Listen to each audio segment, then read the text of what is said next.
Okay guys, in the previous video I gave you an activity to work upon. So the activity is about creating a digital system which turns on the cooler specifically when a when a fan control button is pressed, or the temperature goes beyond the threshold value. And here in this example, the threshold value is set to 50 degrees Celsius, and the entire system should work only when the system is powered on. So let's begin with the solution, discussing the solution. So what I have written here is a simple line of statement. So if power button is on, so I have intended some text, which means that whatever is written underneath it, it would work only if that condition satisfy. Okay, so if power button is on, only then executes all the statements underneath it.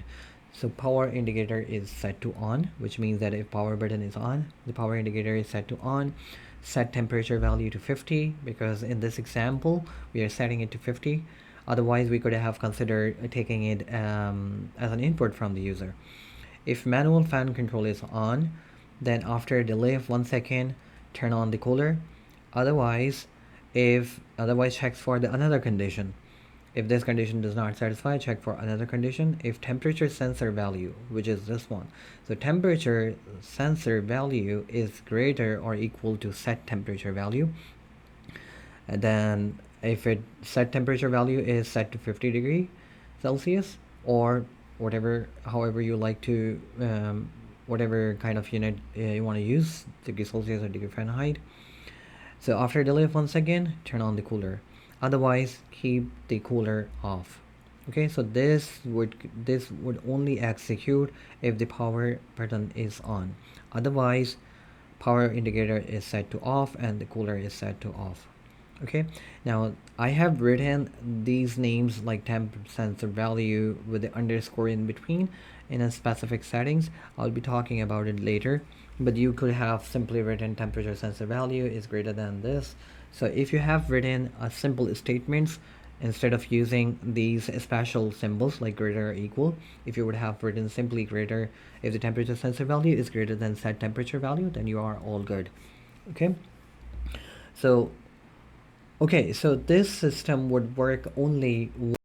Okay, what we need to do is we have to keep the system running. So a simple statement that we could add is repeat always, like which means that we have to keep checking these statements, these things all the time. Okay, in programming language it is considered as a like a continuous loop, because we are continuously looping or checking the instructions repeatedly. Okay, all right, so what we have just did is write a set of instructions in the form of a certain programming language. Now there are hundreds of programming languages available, each of which have their own styling as well as advantages and disadvantages. Okay, so Python is one of the most popular programming languages, which is comparatively a simpler syntax if you were to compare it with other programming languages.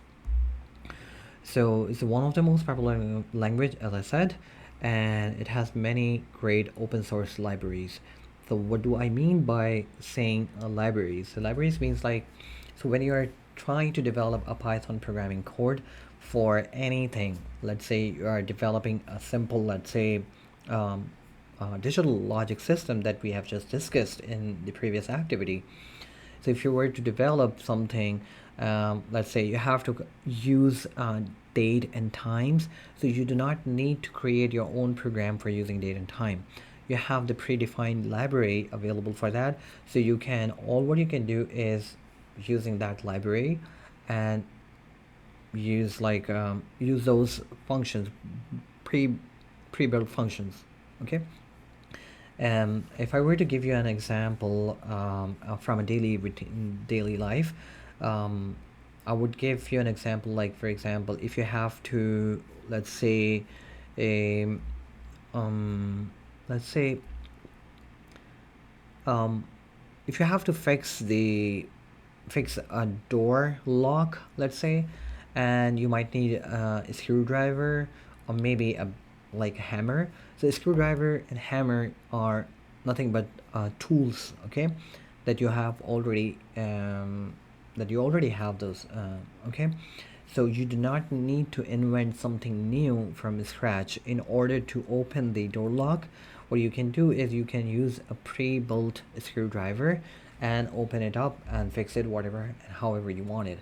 Similarly, the purpose of the libraries is exactly the same thing. You do not need to reinvent the thing again from scratch. All what you can do is use those pre-built tools available for you and use it in your program. Okay, after completing this course, you will be able to develop computational programs to analyze data and solve computing problems in Python, and translate science and engineering problems to mathematical models, and analyze and visual various types of data, clearly conveying information. Okay, so why we are learning these skills? So according to a survey on Glassdoor, in North America in 2022, these are some of the highly paid freshly graduate jobs. So you can see different titles, and these titles are all related to computer science background. For example, in enterprise architect, it's a full stack engineer. So full stack engineer is responsible for developing web applications. They are responsible for developing a front interface and develop backend code. So for example, if you click on a website, let's say you click on the Facebook, so Facebook has a front interface and there is a code running behind it, which is called the backend programming. So similarly, there are a couple of different things: software engineering, Java developer, product manager, and there are many different roles. And you can see there are highly paid, freshly graduate jobs. Okay. Okay, so this is a very quick introduction. I would like to proceed ahead in the next video with the next topic. Thank you.